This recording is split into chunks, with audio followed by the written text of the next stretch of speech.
این هفته ما با شما اویدی کلمه و لغت‌های درونی شما گپ میزنیم در مورد پروسسی پخت‌وپز یعنی حالت پخت‌وپز خوراک گپ میزنیم و دوستان یک خبر خوش رو برای شما میرسونم.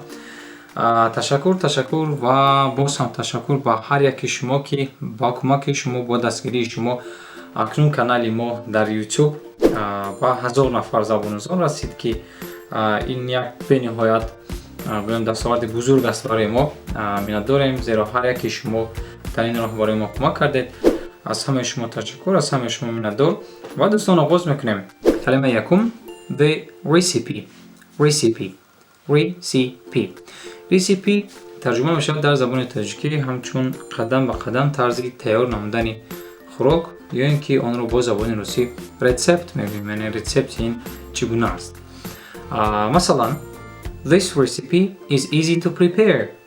این رецепт یعنی این نمود خوراک رو پختن یا که آماده کردن آسان است. is easy to prepare. کلمه دیوم the ingredients در زبان تاجیکی ترجمه میشود همه محصولات های لازمه یا اینکه با زبان روسی آن را میگویم ingredient، یعنی دلخواه چیزی که برای پخت‌وپز خوراک از قبیل روغن، شیر، گوشت، کارتوشکا یا اینکه دلخواه چیزی که در دیگ ما میاندازیم همه آنها رو ingredient میگویم. ingredients. مثلا if you want me to cook some delicious food, buy me all needed ingredients. اگر تو میخوای که من برای تو یک خوراکی با مزه پزم پس همه لازمات‌های لازمه ما رو بخواه. کلمه سوم the preparation method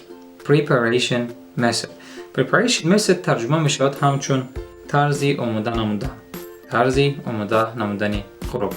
مثلا can you share your preparation method. تو میتونید طرزی تیار نمودن این خوراک رو برای ما فهمونید. یعنی share در اینجا این تقسیم کردن است، به دیگران فهموندن است، به دیگران یگان چیز رو گفتن یا که تقسیم کردن است. ما برای این کلمه شرایط داریم، ما در زبان تاجیکی رو شرایط میگوییم، اما وای share it است. share خودش تقسیم کردن، پهن کردن ترجمه میشود و share it این رو پهن کن، این رو تقسیم کن، این رو با دیگران روان کن. کلمه چهارم این wash است. wash این شستن است.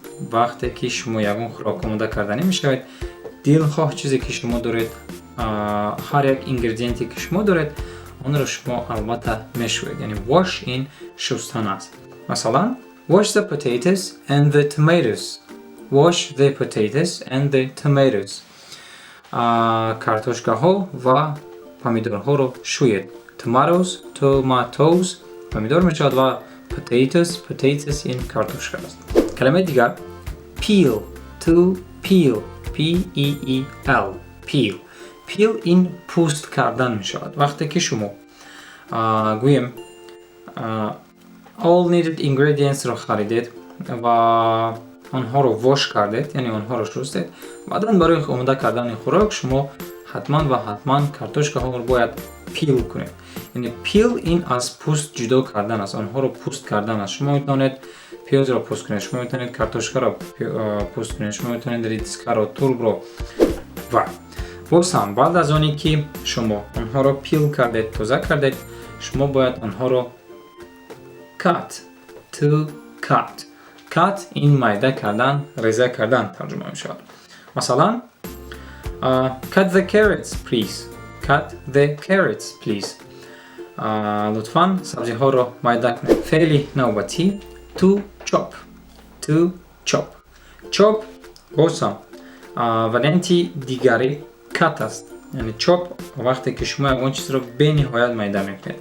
مثلا برای آماده کردن سالاد شما پامیدور و بادرینگ رو چاپ میکنید، آنها رو میده میکنید. chop the onion into very small pieces. پیاز رو لطفاً با قسم های میده کنید. فعل نوبتی دوستان to beat این شکستن میشود و عادتاً آن رو استفاده میبرند برای تخم ها. وقتی که شما میخواهید که یگان پیلو پزید یا اینکه یگان خوراک دیگر که در آنجا تخم استفاده می شود، شما تخم رو پیل نمیکنید بلکه اون رو بیت میکنید، یعنی بیت till eggs. برای من 2 تخم میشکنم. فعل نوبتی to grate این از ترک تراشک گذرانیدن است. شما میتونید پنیر رو گذرانید، شما میتونید کارتوشکا رو گذرانید، شما میتونید لابلابو رو، دین خواه چیزی که بسیارتر برای تیار کردن سالاد، تیار کردن خورش استفاده برده می شود. to drain مثلا drain the cheese please، پنیر رو لطفاً از ترک تراشک گذرانید، یعنی اون رو میده کنید. وریانتی چوب دیگر است، وریانتی کات دیگر است و وریانتی grate دیگر است. to power ترجمه می شود همچون ریختن. ریختن یگان مویه رو در نظر دارد. وقتی که شما برای پختن خوراک با دیگ روغن میریزید، you are powering the oil. یا اینکه بعد از اون که شما همه چیز رو پختید و باید با اون آب اضافه کنید، در این حالت you are powering the water. یعنی power وقتی که شما با یگان چیز یگان مویه رو میریزید. و باز هم کلمه power استفاده می شود در حالتی که بارانی سخت است. وقتی که شخنم است، وقتی که باران به نهایت و زمین میبارد، در زبان انگلیسی میگویند it's powering و در زبان تاجیکی من رو میگیم بالای ستیل ریخته سایش. یعنی it's powering وقتی که وای به ایست میریزد، به ایست ریختن یگان مویه رو میگویند power. و باز هم وقتی که شما میبینید که یگان محصولات شما کم است، you can add to it. add این اضافه کردن است. شما میتونید ingredient اضافه کنید، شما میتونید water, oil, salt, pepper، دیل خواه چیزی که شما میتونید اضافه کنید با اون اضافه کردن میتونید و اون رو در زبان انگلیسی add میگویند. یعنی to add the salt نمک رو اضافه کنید، add the oil کمتر دیگر روغن اضافه کنید، add the grated cheese کمتر دیگر پنیری میده شده اضافه کنید. add این اضافه کردن است. to mix باید اکثریت شما دارین دوستان، میکس این ارارش کردن است. وقتی که شما باز هم اگر خورش آماده کردنی باشد، همه شما گویا محصولات های لازم رو چوب کردید، کات کردید یا اینکه گریت کردید، آنها رو یک جا ریختید، باز بالای آنها گویم رفان یا اینکه مایونز پاور کردید و بعد از آن شما آنها رو باید میکس کنید. یعنی میکس این ارارش کردنی یکون چیز است. میکسر، ما داریم میکسر، این اسبابی که ارارش میکنند یا که در ساختمان ها استفاده میبرند. میکسر کلانی که آنها بیتول میشورند، یعنی دل خواه چیزی ارارش کردن، شوریدن یکون چیز رو میکس میگویند. میکس. و باز هم با مانند این کلمه هست باز یک کلمه دیگر steer. to steer این ارارش کردن است بلکه کافتن یکون چیز است. برای آماده کردن بعضی از خوراک‌ها شما باید آن رو کابید، یعنی باید دائما در گردش باشد برای نچسبیدن آن، برای خوب ارارش شدن محصولات های آن را ما میکنیم. مثلا ما اکثریت گوییم در بهار سومنک میپزیم و برای آماده کردن سومنک باید تا آخر وای کوفته شود. یعنی in order to prepare سومنک. و باز هم با مانند این کلمه هست باز یک کلمه دیگر steer این ارارش کردن است بلکه کافتن یکون چیز است. برای آماده کردن بعضی از خوراک‌ها شما باید آن را کابید، یعنی باید دائما در گردش باشد برای نچسبیدن آن، برای خوب ارارش شدن محصولات های آن را ما میکنیم. مثلا ما اکثریت گوییم در بهار سومنک میپزیم و برای آماده کردن سومنک باید تا آخر وای کوفته شود. یعنی in order to prepare سومنک you have to steer it till the end. تا آخر، یعنی تا آماده شدنش شما باید آن رو کابید. و کلمه دیگر cook. از همه کلمه مشهور to cook این پختن است. مثلا cook for 35 minutes in a low fire یا که in a low heat. یعنی برای آماده شدنش مدتی 35 دقیقه اون رو در آتش پست پزید. در آتش پست، در آتش گیم از میانه پایین‌تر اون رو میپزید. کوک این پختن است. و کوک همچون اسم باز ترجمه شد همچون پور، آشپز، آشپز. Who are you؟ شما کید؟ I'm a cook. I'm a cook. من آشپزم. I am a cook. باز هم هستند خوراک‌هایی که برای آماده شدنشان ما اونها را کات نمیکنیم، اونها را چاپ نمیکنیم، اونها را توست نمیکنیم، بلکه ما اونها را میجوشونیم. و حالت جوشانیدن در زبان انگلیسی ترجمه شد همچون boil. To boil. Boil این جوشانیدن یگان چیز است. مثلا boil the potatoes.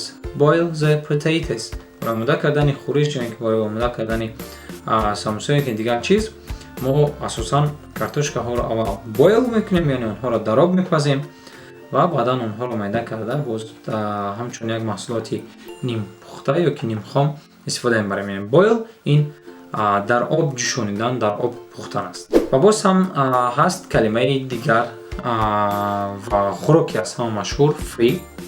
فری این کارتوشکای بریون است و آن همون حالتی که در افغان شما یگان چیز را میپزید اون رو در افغان میجوشونید یا که میپزید بریون میکنید. این رو در زبان انگلیسی میگویند fry. To fry. To fry این در افغان پختن یگان چیز است. یعنی در افغانی تازه بریون کردن یگان چیز رو fry میگویند.